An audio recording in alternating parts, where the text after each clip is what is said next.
नमस्कार दोस्तों। किसान आंदोलन में लगभग एक महीने से किसानों की और केंद्र सरकार की बातचीत आपस में बंद है। एक डेडलॉक की पोजीशन आ गई है। केंद्र सरकार ने ये फैसला लिया है कि हम इन फैसलों पे अपने कृषि कानूनों पर अडिग हैं। हमने छोटे किसानों को लाभ पहुंचाने के लिए कानून बनाए हैं और जब लंबे समय में इनका अनुपालन होगा तो उसके बाद निश्चित रूप से इसका फ़ायदा किसानों को पहुंचेगा। और ये मैसेज देने के लिए पार्टी ने अपना एक अभियान चलाया है। उसके नेता सोशल मीडिया पर जा रहे हैं, लोगों से संपर्क कर रहे हैं और लोगों के बीच ये संदेश पहुंचाने की कोशिश कर रहे हैं कि कृषि कानूनों से क्या फ़ायदा होने जा रहा है। हालांकि इसका इम्पैक्ट अभी नज़र नहीं आया है, क्योंकि इन्हें लेकर जो भ्रम बना है या जो मैसेज गया है वो ये गया है कि इनसे किसानों का अहित होने वाला है, उनकी ज़मीनें छीन जाने वाली हैं।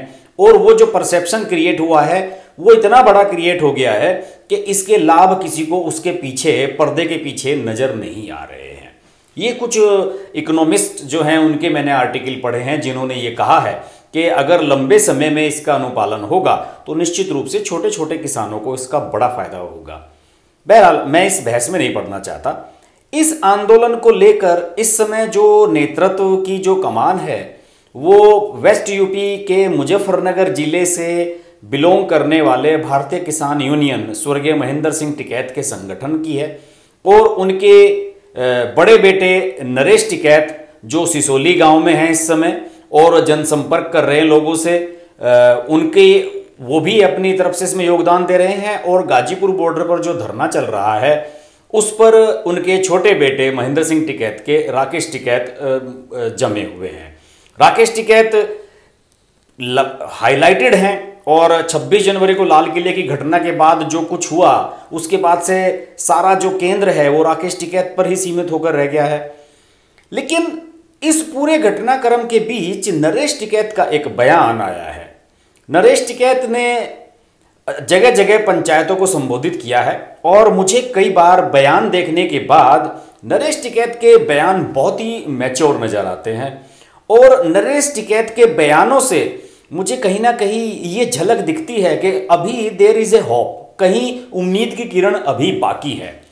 और नरेश टिकैत का एक बयान आया है। उन्होंने जो बाराबंकी जिला है उत्तर प्रदेश का, वहां पर उन्होंने एक किसान पंचायत को संबोधित किया और उस पंचायत को संबोधित करते हुए उन्होंने ये कहा कि अगर केंद्र सरकार राजनाथ सिंह को ये कमान सौंप दे किसानों से बात करने की तो इस मामले का समाधान हो सकता है। लेकिन केंद्र सरकार ने राजनाथ सिंह को पिंजरे का तोता बना दिया है, वो कुछ कर नहीं पा रहे हैं, कुछ बोल नहीं पा रहे हैं। इस तरह की बात नरेश टिकैत ने वहां से कही। उन्होंने ये भी कहा कि सरकार राजनाथ सिंह को बात करने की आजादी दे तो हमारी गारंटी है कि फैसला हो जाएगा और भाजपा की भी साख बची रह जाएगी। किसान राजनाथ सिंह का सम्मान करते हैं लेकिन सरकार उन्हें मौका नहीं दे रही है। यह सरकार जिद्दी है। सरकार को किसानों की बात सुननी चाहिए और अपना रवैया बदलना चाहिए। इसके अलावा उन्होंने भाजपा पर हिंदू मुसलमानों के बीच फूट डालने का आरोप भी वहां पर लगाया। नरेश टिकैत ने इसमें यह कहा कि पहले हिंदू और मुस्लिम एक साथ प्रेम से रहते थे, कोई किसी का विरोध नहीं करता था। लेकिन साल 2013 में भाजपा ने मुसलमानों को लेकर काफ़ी भ्रांतियां फैला दी, मुसलमानों को लेकर सभी के मन में फूट डलवा दी। लेकिन अब लोगों को इनकी चाल समझ में आ रही है और इसलिए इनकी दाल नहीं गल रही है। यहाँ नरेश टिकैत थोड़ा गलत बोल गए।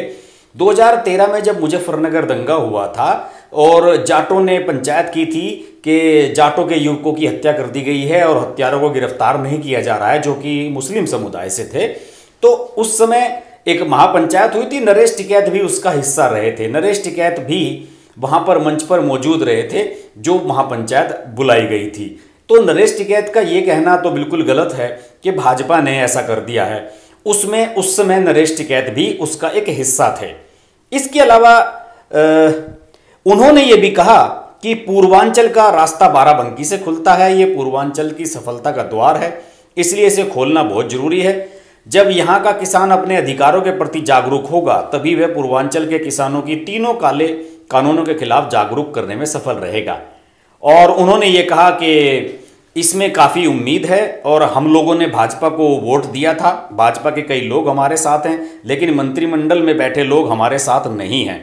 अगर यह सरकार कुछ दिन और रहेगी तो किसानों को अपनी खेती से हाथ धोना पड़ेगा।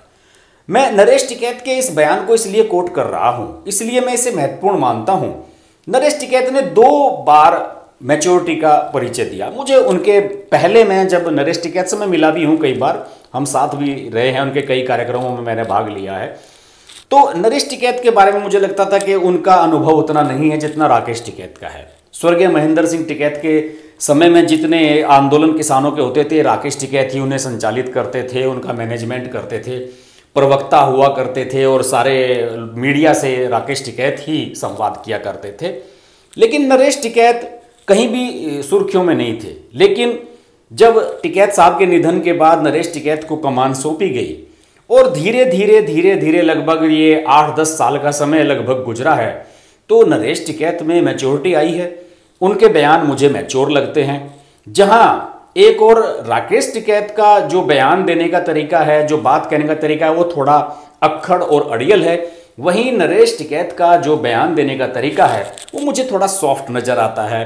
और मुझे लगता है कि नरेश टिकैत एक मध्य मार्गी है, ना वो बिल्कुल एकदम लेफ्ट है, ना एकदम बिल्कुल राइट है। और उनका ये है कि किसी भी तरीके से कुछ समाधान निकाला जाए। यहां मैं ये भी जानना चाहूंगा कि क्या जो राकेश टिकैत चाहते हैं वही नरेश टिकैत बोल रहे हैं, या नरेश टिकैत अपनी कुछ थिंकिंग इसमें रख रहे हैं। ये जो बयान है कि राजनाथ सिंह को केंद्र सरकार इसमें कमान सौंप दे तो समाधान हो सकता है, क्या नरेश टिकैत ने इस बारे में राकेश टिकैत से बात कर ली थी? यहाँ ये बहुत जानना जरूरी है। इस बारे में भी राकेश टिकैत की प्रतिक्रिया का मुझे इंतजार है कि वो इस पर क्या प्रतिक्रिया देते हैं, क्योंकि वो उनसे तो मीडिया जब भी बात करता है तो राकेश टिकैत यही कहते हैं कि सरकार इन तीनों कानूनों को वापस ले और कोई रास्ता नहीं है। जबकि नरेश टिकैत को उम्मीद लग रही है कि राजनाथ सिंह अगर बीच में आ जाएं तो इसका समाधान हो सकता है। इसका मतलब नरेश टिकैत ये चाहते हैं कि यह आंदोलन ज़्यादा लंबा ना खींचे और इस आंदोलन को जल्द से जल्द बातचीत के माध्यम से खत्म किया जाए।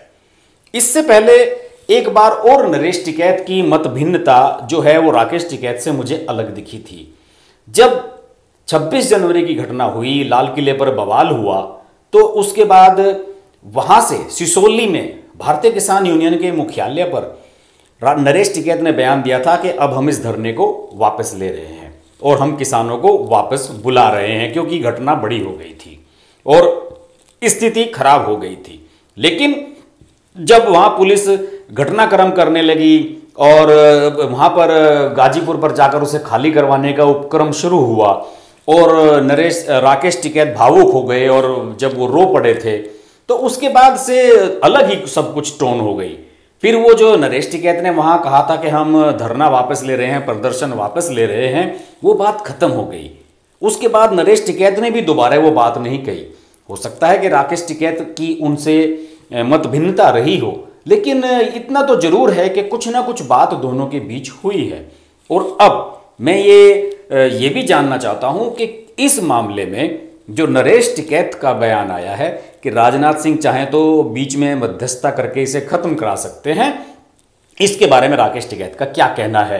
क्योंकि अगर केंद्र सरकार ने नरेश टिकैत की बात सुन ली तो राजनाथ सिंह तो कुछ ना कुछ समाधान इसका निकलवा ही दे देंगे। उसमें थोड़ा सा किसानों को भी अपनी तरफ से एडजस्ट करना पड़ेगा, हो सकता है थोड़ा बहुत सरकार भी एडजस्ट कर ले। हो सकता है कि ये जो 1.5 साल का समय सरकार कह रही है कि हम इन्हें टाल देंगे, इसे 2 साल, 2.5 साल, 3 साल कर दें राजनाथ सिंह, ये भी संभव है। लेकिन आने वाले समय में ये देखना बहुत जरूरी है। मैं खासतौर से नरेश टिकैत पर नजर बनाए रखूंगा कि नरेश टिकैत किस तरीके से इसका समाधान देखते हैं और क्या इसका समाधान नरेश टिकैत के कहने पर होगा या फिर राकेश टिकैत के कहने पर होगा। इस पर नजर हमारी बनी रहेगी। आप देखते रहिए हर्ष की बात लाइव। नमस्कार। अगर आपको हमारी वीडियो पसंद आई तो वीडियो को लाइक करें, चैनल को सब्सक्राइब करें और नोटिफिकेशंस के लिए बेल आइकन को प्रेस करें।